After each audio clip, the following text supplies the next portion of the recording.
Right, here I am, a minute early.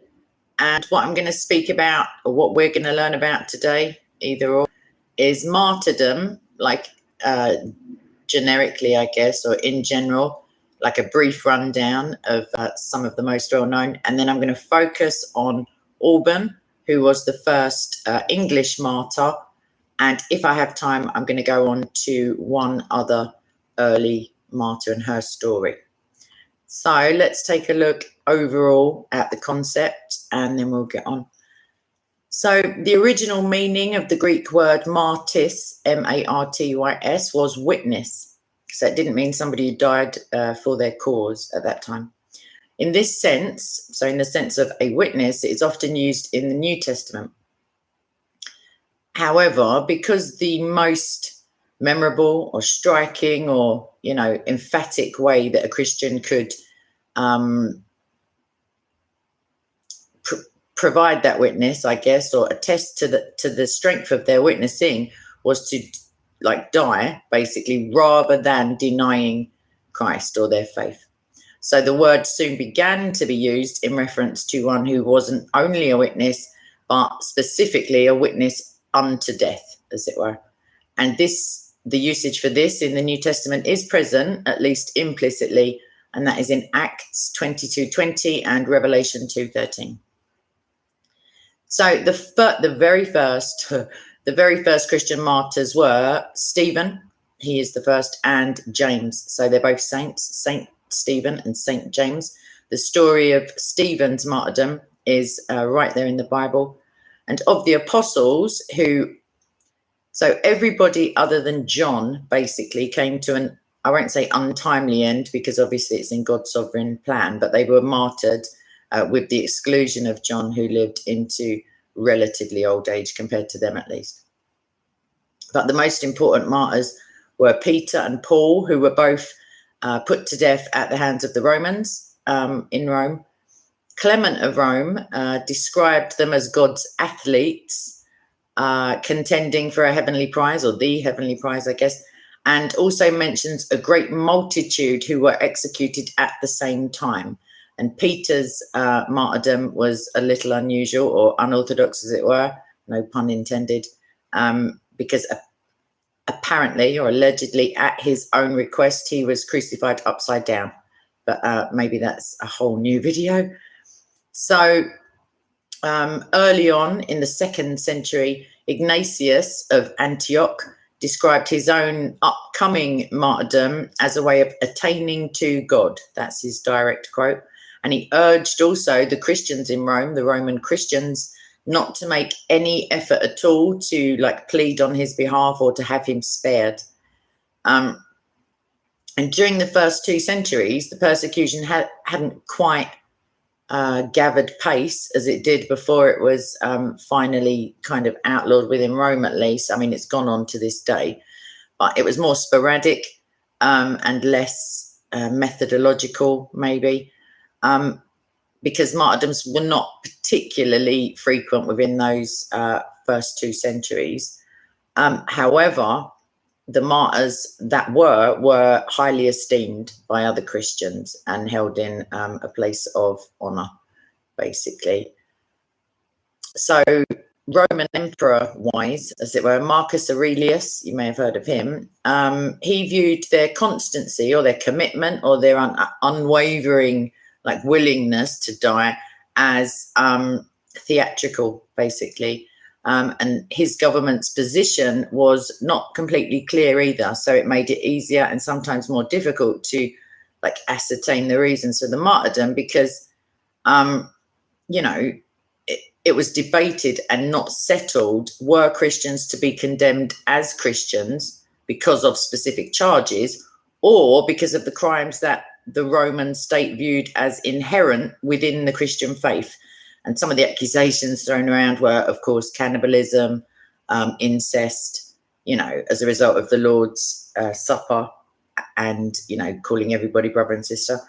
That those were just 2. Atheism was another common charge against Christians because we did not believe in the pantheon, etc.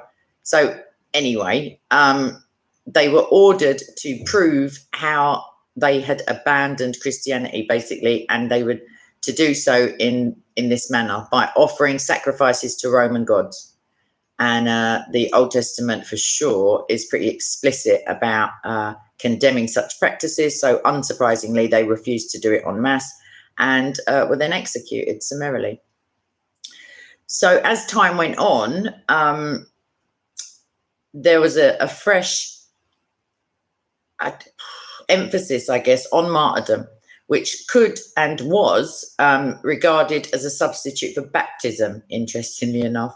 So in the persecutions under Decius, which was the middle of the third, like AD 250, and Diocletian, hopefully you've heard of him in my past videos, he was 4th century, 303 to 311, and that's his rulership, not his life. The authentic acts of the early martyrs were often replaced by legendary accounts, pseudo-epigraphia, just like made up stuff. You know, as an example of this, not one of the versions of the death of Ignatius is genuine. So, and there are many to choose from. The earliest surviving Christian martyrologies are the Syrian Breviarium Syriacum, possibly, and that's AD 411. So that's worth having a look at. There are like various, as I said, Christian persecution. I don't know why my computer's making noises. Christian persecution has continued unabated up until this day. However, we went through, you know, quite a wide ranging. I know what it is. We went through quite a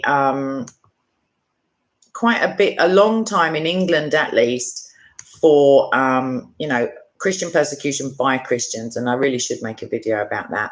But those are annulled. All those, like for example, the Protestant martyrs. There's I think I have the book actually. It's like just full of them, and of course we martyred quite a few Catholics as well.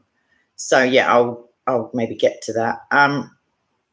So that 411, why am I doing it to myself? The Breviarium Syriacum, and also the Hieronyma. No, it's not. It's the Hieronymian-ish, and that's the mid-5th century, so just slightly after the other one.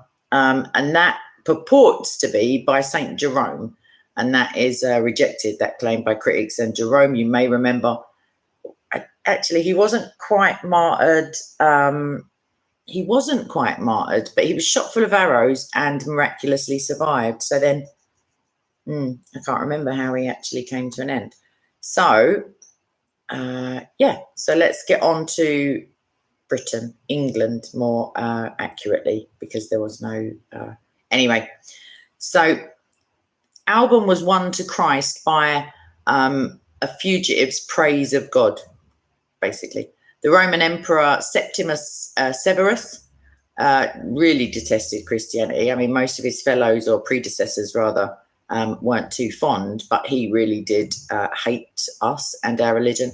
And when he came to Britain in 208 AD, obviously, he found Christians living there. And furious for this very reason, he ordered them all to be put to the sword.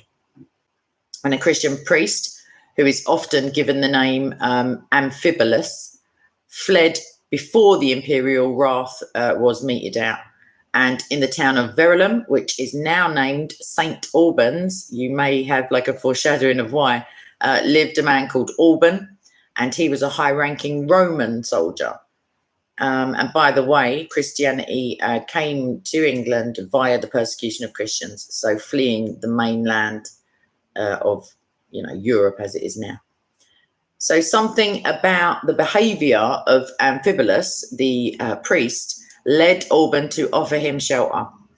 And in spite of his status, I guess, as like a, you know, a wanted, hunted, you know, greatly sought after refugee, Amphibolus, even despite that, he never ever ceased praising God.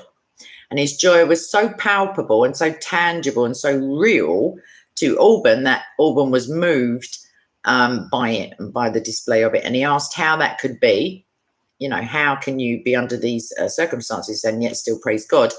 And he was, obviously told about Christ and converted to Christianity brilliantly for his own soul. So the governor learned that Alban was harbouring a Christian fugitive at this point, and he sent soldiers to to drag the priest in. They were met by a man in a priestly robe. However, it wasn't Amphibolus, it was Alban.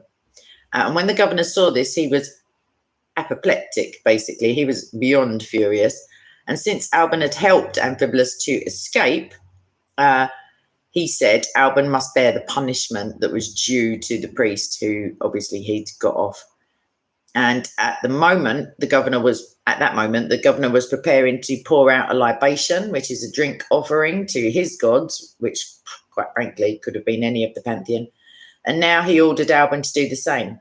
And obviously that would go against his newfound Christianity. And he even offered to spare him if he would show his loyalty to the old gods, as it were, by doing this libation. And Alban, unsurprisingly, refused. And he said this, he said, "I worship and adore the true and living God who created all things." God bless him. So after he was flogged for that, the governor again asked him to renounce his Christianity, and once more Alban refused. And so the governor ordered his execution at that stage. And according to at least one legend, the place of execution was across a swollen river, and the townsfolk, because they didn't want to see him die, tore down the bridge.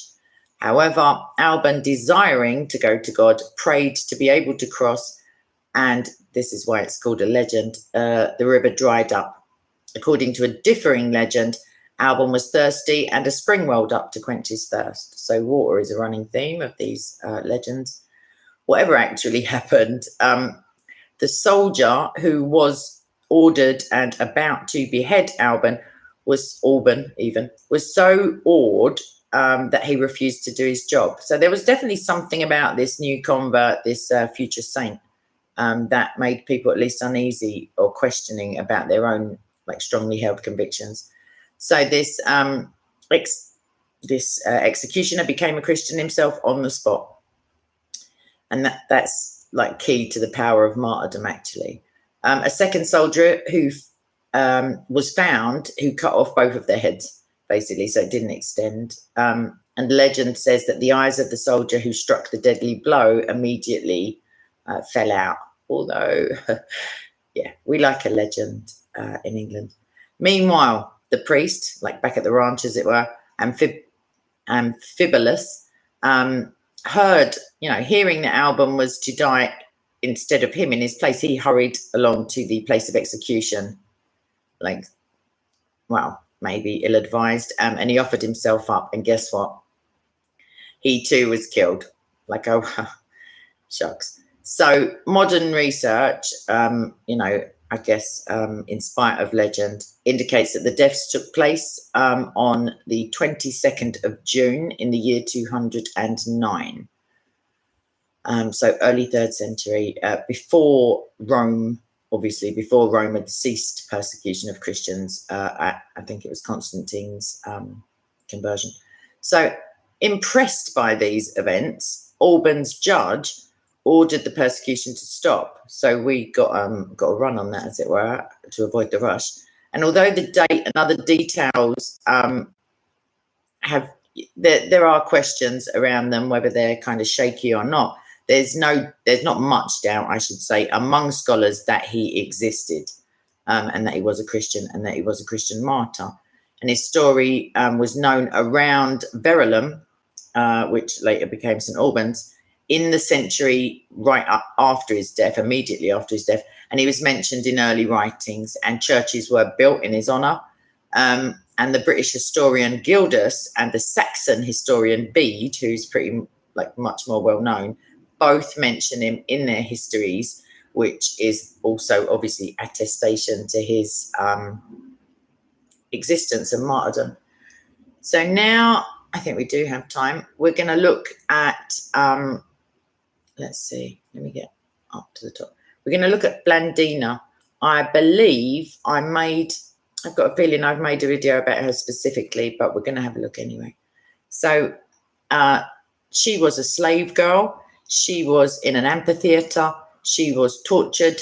And whilst, in the midst of her pain and suffering and, embarrassment and in like all of the other things that must come along with it, her words were recorded as this: "I am a Christian and there is nothing vile done by us." So I imagine at that point they were, generally like disparaging Christians. So even though the crowd basically detested Christians, they were forced to admit like that this woman, that basically, I don't think they'd ever seen a woman like it, enduring all of this stuff and still standing firm on the gospel. So that this was in the year 177 AD in Lyon, which was in Gaul, but is obviously now modern day France. Christianity, it was present, but only just. It had first come to Lyon a quarter of a century prior to that, when Polycarp, I hope you've heard of him, of Smyrna, which is now Turkey, had sent Pothinus. And that was he was sent as a missionary to Gaul in its entirety, not specifically Lyon. So Pothinus had established the Church of Christ in Lyon and in nearby Vienne.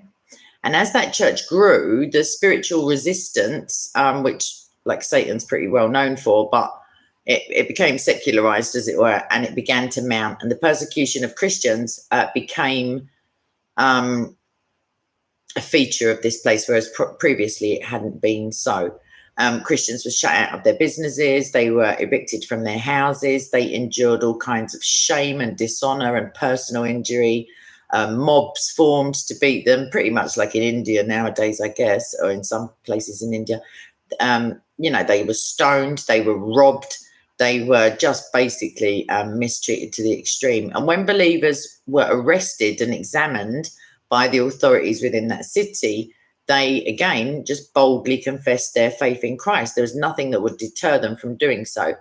And they were imprisoned at that point to await the arrival of the governor of the region. So some of the servants of Christians, the housemaids, etc., who were non-Christian, were also, by extension, arrested just for working for Christians.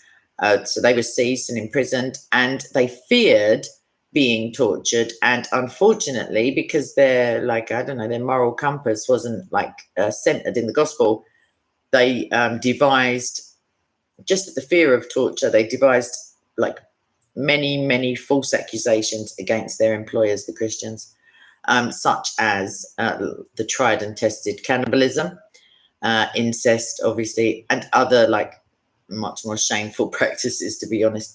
And these accusations, unsurprisingly, to be fair, enraged the mob even more prior to the arrival of the governor. So in this region and in that time, in that year, August the 1st was a holiday, and it was a holiday in remembrance or to celebrate the greatness of Rome and of the emperor. And the governor was expected to be patriotic, or especially patriotic, by sponsoring the entertainment for the entire city, as a show of, opulence maybe, or whatever. So it was expensive, obviously, to hire gladiators, wrestlers, boxers, other fighting people for these spectacles, this entertainment. However, it would be a lot cheaper to just torture the Christians as part of the holiday entertainment. It's ridiculous. So they were confined in the most awful, darkest, dingiest, dampest, disease-ridden area of the prison. Many of them suffocated there. That's attestation to the conditions that they were placed in. Some were placed in stocks. If anybody's unaware of what stocks are, they're like a wooden couple of cross beams. There's two. Some of them have got holes for feet. Definitely a head hole, as it were, for your neck. So then the wood comes down. Then your arms are attached in this fashion, and then potentially your feet, your ankles also. Where I grew up, there used to be some not in use, obviously, but they were used, at least in London. They would the people in the stocks would be pelted with rotten vegetables, etc., for whatever misdemeanor they'd been convicted of. So it was a form of civil punishment. So some of them were placed in stocks. Others were placed in a hot iron seat where their flesh was obviously burned off. And this was literally like a human barbecue. They were chained over a grate of burning coals. So similar to like a pig in a luau, I don't know, like just, roasted meat, basically. An example of this, like barbarous, is that a good enough word? Like, I don't know. This torture instrument is available today if you happen to be in Lyon at the Archaeological Museum there. So it seemed impossible that any Christians would live at this point, having all been tortured so like horrifically, and yet they were strengthened by the Lord, and they exhorted each other and they encouraged each other even then in their faith. So Pothinus, who you remember was the missionary, the 92-year-old bishop of Lyon at this point, he died in his prison cell 2 days after his torture at the judgment seat, which again was the basically sitting and having the flesh of your backside burned off. And that cell as well can be visited today, COVID restrictions notwithstanding. And it's about the size, this instrument, of it's just like teensy. It's like a washing machine or a dishwasher. And that's the cell. That's what he was brought out of. And this is, I guess, how people suffocated, because he would have, he was a bishop of Lyon, so he would have been afforded potentially ever so slightly, preferential treatment. And maybe he got to be in his cell alone. But basically, we're talking not even like 60 centimeters across, maybe, and 80 deep, something like that. Just a cupboard, you couldn't sit down, and you certainly couldn't lie down. And to be fair, it was that cramped that he couldn't have even stood up straight. So it must have just been horrific, although not in comparison to being burned alive.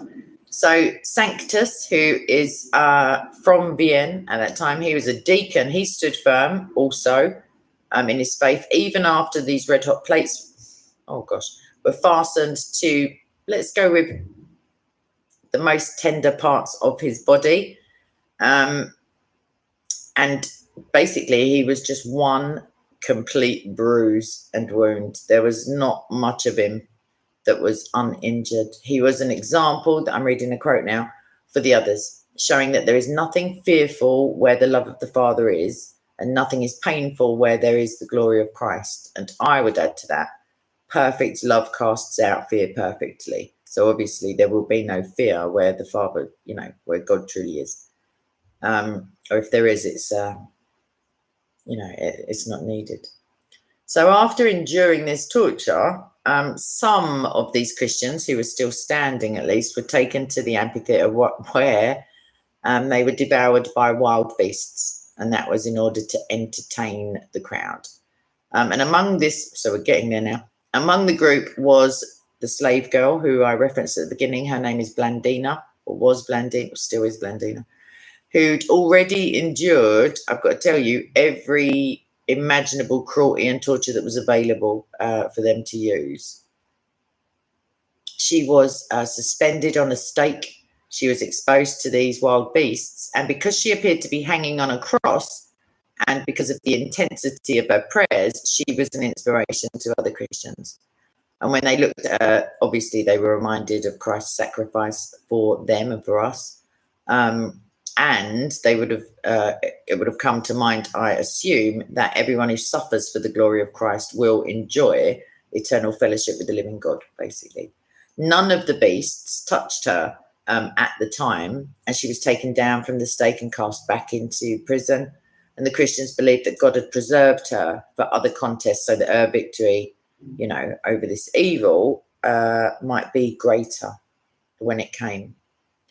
So on the last day of the contests in the amphitheatre, Blandina was again brought in with Ponticus, who was a boy around 15 years of age at the time.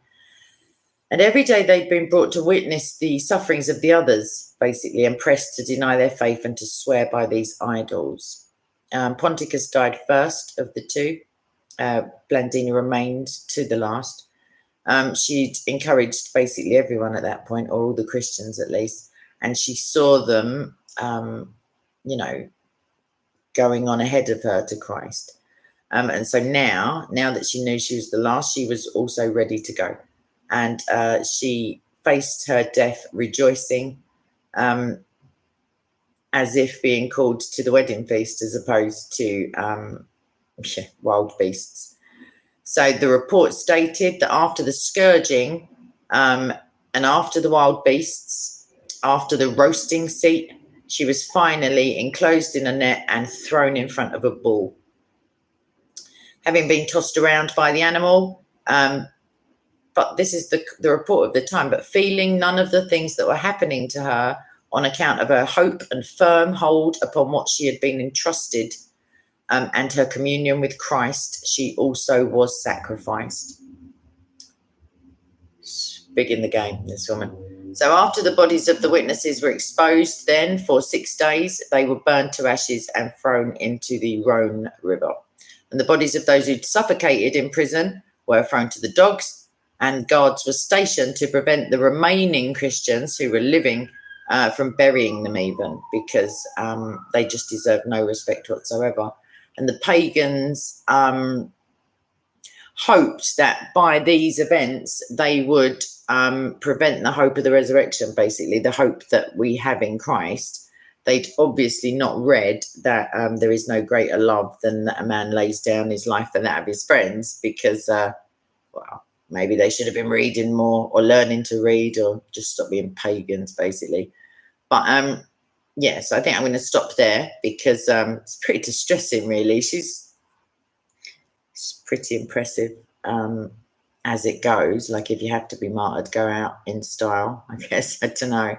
Like, just literally savaged by a wild beast, have your backside burnt off, like hung on a cross, all of this stuff, and then just netted up like some sort of, I don't know what, and chucked in front of a raging bull. But apart from that, she was having a good day, because she was rejoicing anyway. I bet they were really ticked off with her. So I'm back in the room anyway. I can see the live chat. If anyone, I can't say that I'm an expert on martyrdom. Hopefully I'll never get to try it out. But I think I could do a good job of answering any questions if they're not like very specific. Or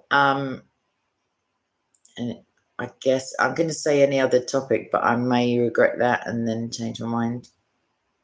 Yes, Martin, a Don. I would say like she's gangster, but obviously she wouldn't commit a crime, but she's just up there. She's one of my new, not idols, obviously that'd be ridiculous, heroines.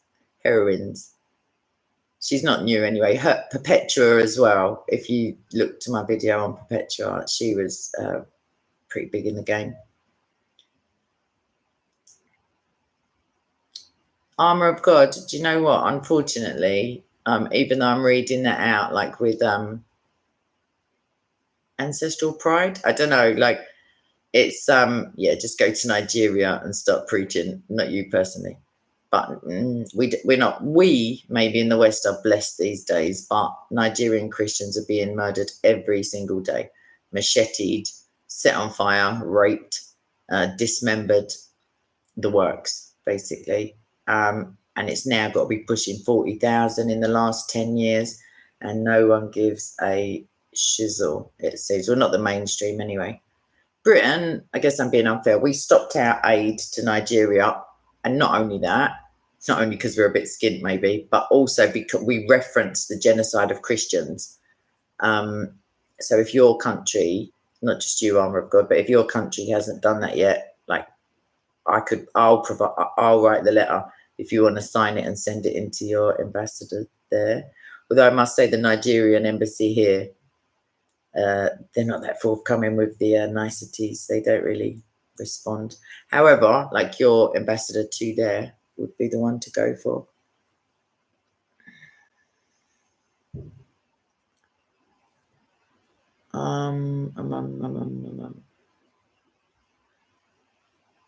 Yeah, this side of the world, although it is coming to a theatre near you, as it were. I mean, yeah, Christian, there's nowhere I don't. Christianity even is globally the most persecuted religion, although one could argue that obviously we are the world's biggest religion, full stop. So you would expect the numbers to be appreciably higher. However, 340 million Christians live in countries which have high to extreme levels of persecution. And those obviously include false imprisonment. If you just look to Pakistan, execution. If you look again to Pakistan or Nigeria, Chad, Niger, North Korea, China. Yeah, and it does seem that way, armor of God, it is coming. However, I will die without my hands tied. Like, I know that much. I won't be on my knees. And I definitely won't be refuting any sort of Christianity or denying Jesus at the time. And that would be silly. So, is that a question for me? The last one there, Liberty. Okay, the Catholic Church, that's a little bit different to the Roman Catholic Church. So Catholic as in the word Catholic and apostolic, that's not all one word. The word Catholic in the Nicene Creed simply means universal, the universal church, the unified universal church of Jesus Christ, like us Christians. That's funny, Jeff. However, at the fall of Rome, so basically the Roman Catholic Church gained prominence within the 4th century. So that's an answer to your question. That's a true answer to your question. Although those little Roman Catholics, they may say at the time of Peter, Jesus, you know what I mean? Like, but no, in real life, the 4th century, there were Catholic churches before that, but we were all Catholic. So it was a bit redundant. But the Roman Catholic Church could not have achieved the prominence it did before the fall of Rome for obvious reasons, because they were polytheists. So I hope that answers your question. Love a Catholic. I love Christians in general, me. I'm commanded to, obviously, so I'm not bigging myself up, but I do anyway. They're quite funny, some of them. China is a hellhole of godlessness in terms of, I don't know why I'm shouting at you, armor of God. Yeah, they're just gone. They're just lost. They're godless to the extreme. Thank you, Victoria. What's your question? Oh, wow. So the question for anyone who can't see the live chat yet because it has not processed or something like that is, what Christian community do you believe needs the most prayer? Wow. The persecuted Christian community, genuinely persecuted. So non-denominational. I don't say that, you know, Orthodoxy needs more prayers than Catholicism or various branches of Protestantism. Anyone who is in real and present danger of like losing limbs, having their head chopped off, etc., for confessing Christ. We saw the last roundup I did. I feel absolutely awful. I can't remember. I think it was in Ghana. Was it Ghana?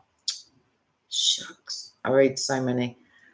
The guy was invited to a debate by Muslims, and he went. And he had his son with him. And as they were walking away, after people committed themselves to Christ as a result of his words, so like glory for that, they beheaded him after he'd left, after they basically entrapped him, like, you know, and his son, fortunately and unfortunately, didn't see the beheading because he ran away. But when his family came back, they all found him, like, I think he was dumped behind some dustbins, pretty charmingly.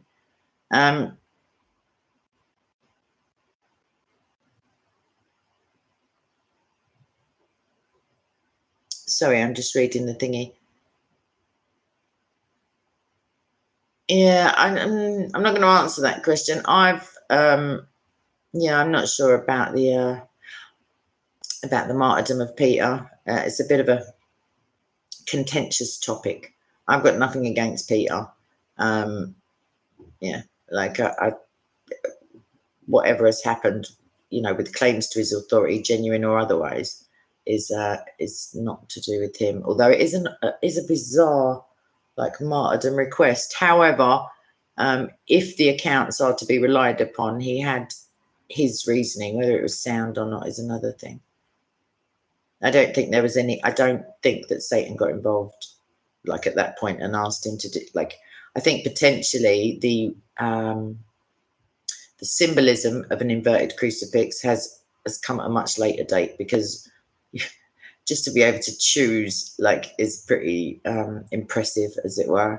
I think that things are attributed with meaning after the events that, that quite rightfully could have had Satan, causing him to be martyred in the first place. So, Mohammed, what's your...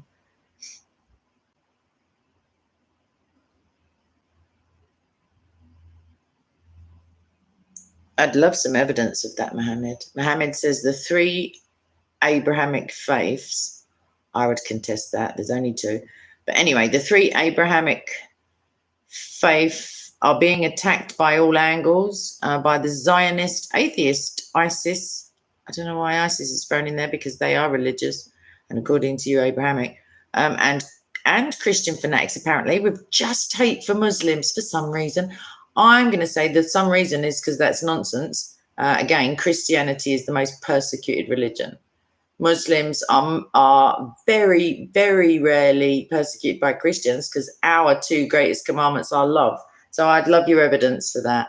And I'm not saying that there aren't, in Nigeria, for example, like violence between Christians and Muslims, because obviously if you think someone's about to roll up on your village and set it on fire and kidnap all the girls out of the school, you might be a bit aggy. I don't know, like, call me crazy.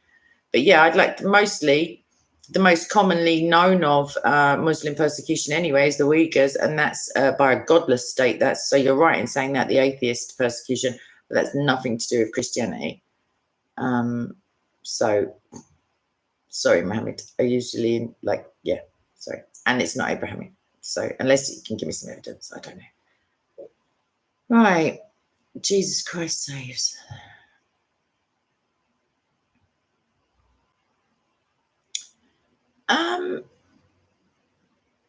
Let's have a look at the verse. Which can you give me a reference, please? Jesus Christ saves, and I'll take a little look, because broadly speaking, I think it's proper to interpret by the discernment and illumination of the Spirit. You know what I mean? So that's not to say that everybody gets a uniform reading, because God meets us where we are.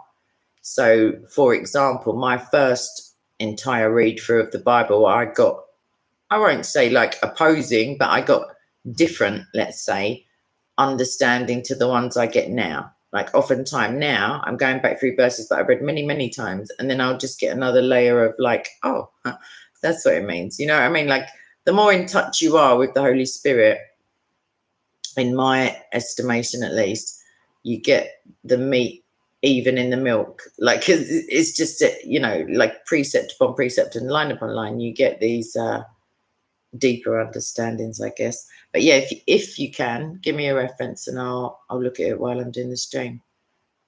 Jesus Christ saves. Brilliant name.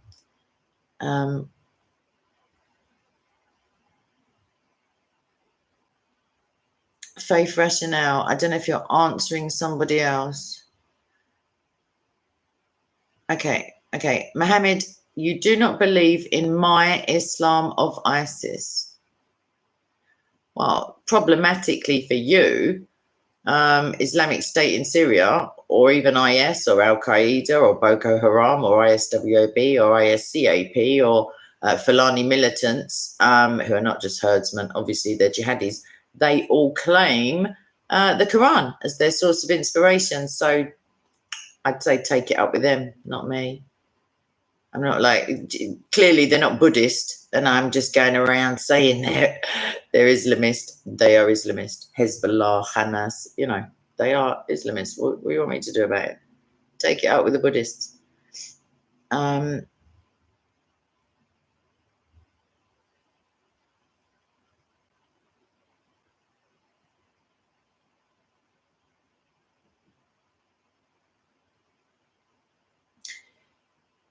Yeah, I'm just reading somebody else's comment. Yeah, Mohammed, potentially this is not the forum for the victimhood of Islam at the moment, because you know, we all have histories of being persecuted as Christians. Basically, this country, like I said, was mainly Christians against Christians because of the fact that we were all Christian. However, it's yeah, I think Islam gets a pretty fair deal in the mainstream when it comes to, you know, any little thing. So, right. ISIS, Jamie, ISIS stands for Islamic State in Syria. Last time I checked, there may have been a meeting. IS, obviously, is Islamic State. ISWAP is Islamic State Western African Province. Boko Haram is Western Education Forbidden, or like vaguely.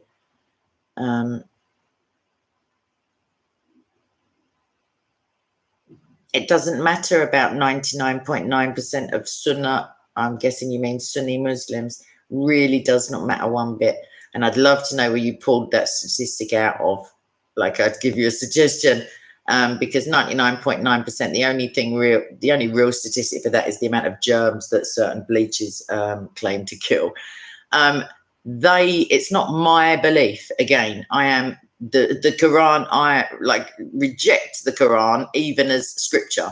It's not my belief. These people who are killing my brothers and sisters on a daily, they claim that they are following Surah 929, Surah 850. Like, come on, don't be ridiculous. It's nothing to do with my assessment of the situation. They've never met me. They don't know what I think. They're still doing it at the rate of thousands every year. Little children with machetes hanging out of their head. Like, how much more explicit do you want it? Dismemberments, buried alive, raped, set on fire.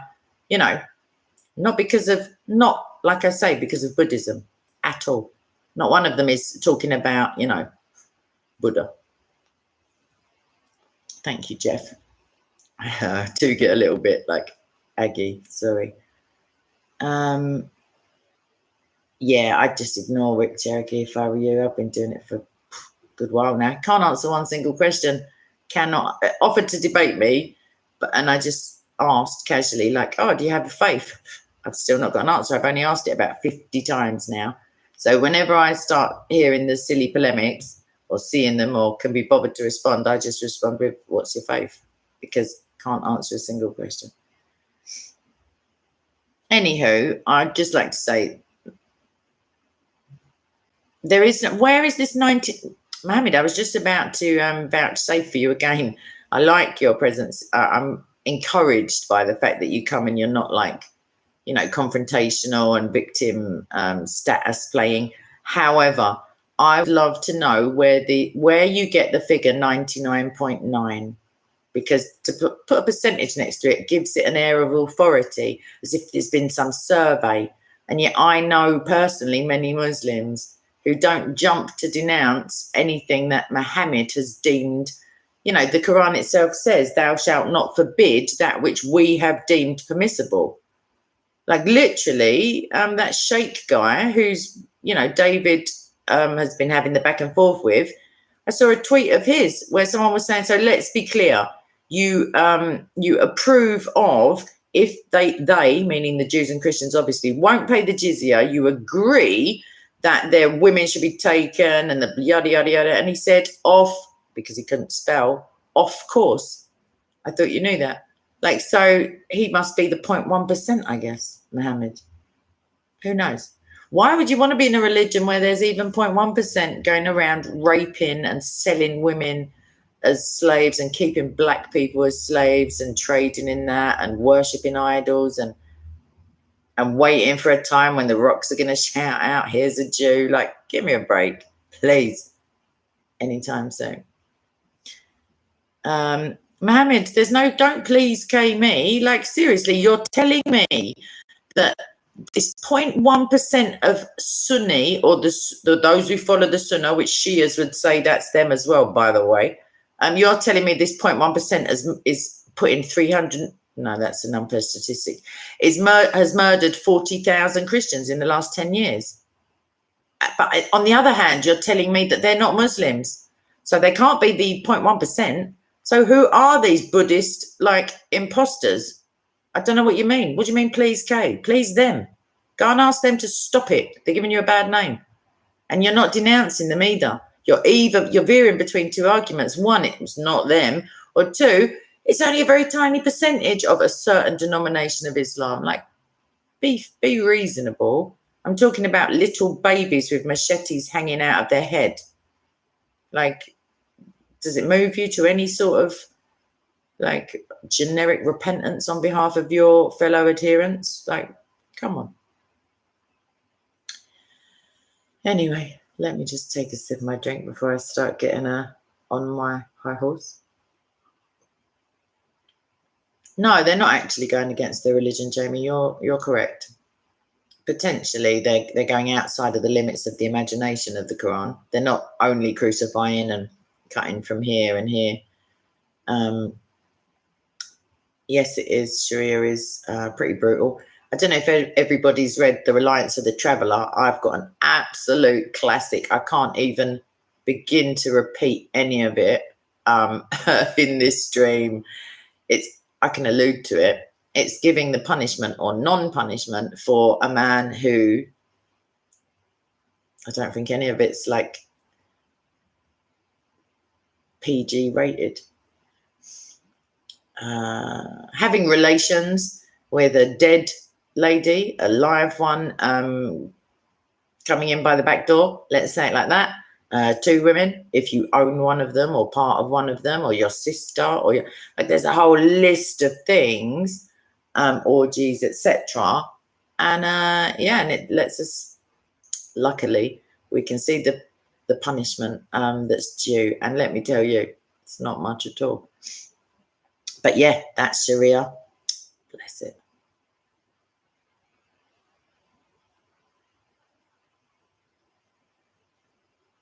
Yeah, faith rationale, I agree. If it was only, this 0.1%, not even 1%, then why aren't all the other Muslims as validated by the Quran, like taking up arms against them and condemning them as like infidels and kafir? Basically, if as a Muslim you can put your hand on your heart and say they are not of me, they are not following the Quran, even though I can give you the verses that they are following.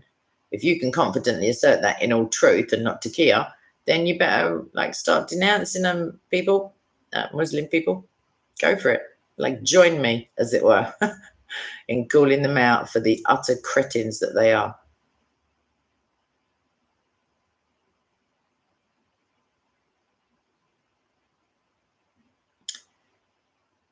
I think you probably mean the emigration of Middle Eastern Christians and Pakistani Christians. There's no who, I think there's a what. I mean, for example, Palestinian Christians, I know that's not specifically your question, but they cite other reasons other than so they've got obviously the Jewish state issue as Palestinians, but also they have the second class dimitude or whatever, as opposed to their like Muslim, fellow citizens. But they often cite like educational opportunities, etc., when they want to move, and they have moved en masse out of Palestine in the last, I don't know, few decades. They're down to now they're just in their thousands. They used to be the tens of thousands, and prior to that, many, many more, and it's a shame.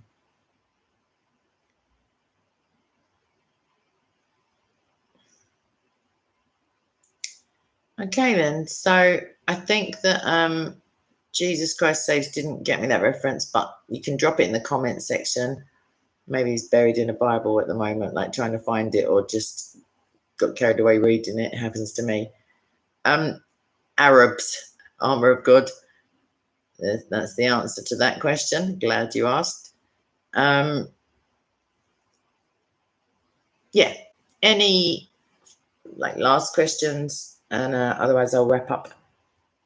Remember Blandina, bless her. That is pretty courageous. And I'm not saying it's more impressive, because that would be kind of sexist, but it's, women are traditionally seen as the weaker or the fairer sex, as it were.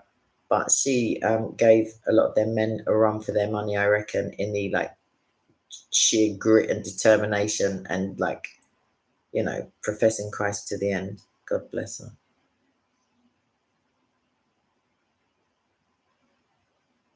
Yes, it does, Jane. Maybe that's the next video I'll do. I'm going to do something with apostate prophet again soon. Maybe I'll suggest that. I'll just run through some concepts about necrophilia and all sorts. But again, probably, I mean, there's a few schools of Sharia, as it were. Probably everyone will go, oh, no, but that's not my one. You know, it's just 99% of we're, you know, all that old twaddle. Yes, Jeff. Yeah, the thing is, women have got different sources of strength. Maybe not. I don't mean other than God. I mean like you know, childbirth, etc. We've got different resources for enduring. We've got higher pain thresholds, etc. On, you know, in general. Just look at any man flu victim, and you'll know what I mean.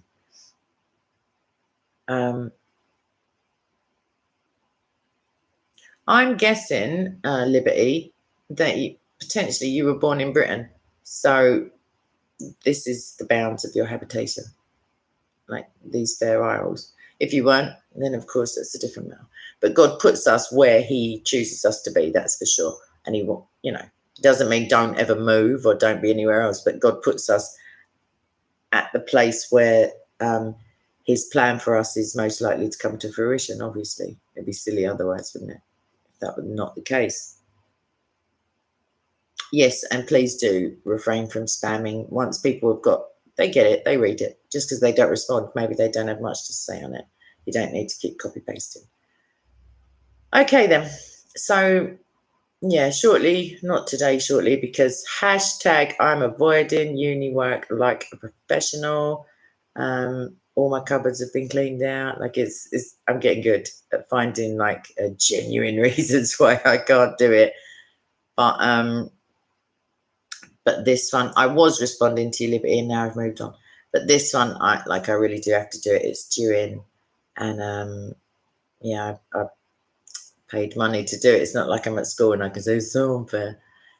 So I shan't say that. I will jolly well soldier on. Yeah, that's what I'll do. And potentially smile while I'm doing it, although it could be a grimace. I don't know. But once it's done, that's the joy. Now, once it's done and you've sent it off and you think, I never have to think about that topic ever again. So, yeah, that's pretty satisfying. It's worth the blood, sweat and tears, as it were. Okay, I'm getting quite dramatic now. I just mentioned blood in relation to, like, a written assignment. So I think it's time to call it a day. Train, what is it? Train rail? I can't even read that. Hold on. Yeah. Is it really the time you need to say that? I'm going to hide the comment just for decency. But thank you very much anyway. Okay then. Right. God bless you all, and I will see you soon. Yeah. Just if you do have suggestions for topics, obviously religious ones that you'd like covered, please do feel free. I will give preference to channel members, obviously, or those on Patreon, or admins, etc. And that doesn't mean I won't get around to all of them, quite frankly, because it's an everyday thing other than sometimes Saturdays. So yeah, I will endeavour to get around to them. Yeah, and maybe we'll start a new schedule, because I came away from the old one, which was like church history on a Monday, polemics on a Tuesday. Maybe I'll make a new one. All right then, anyway, God bless and lots of love, and I'll see you soon. Bye-bye.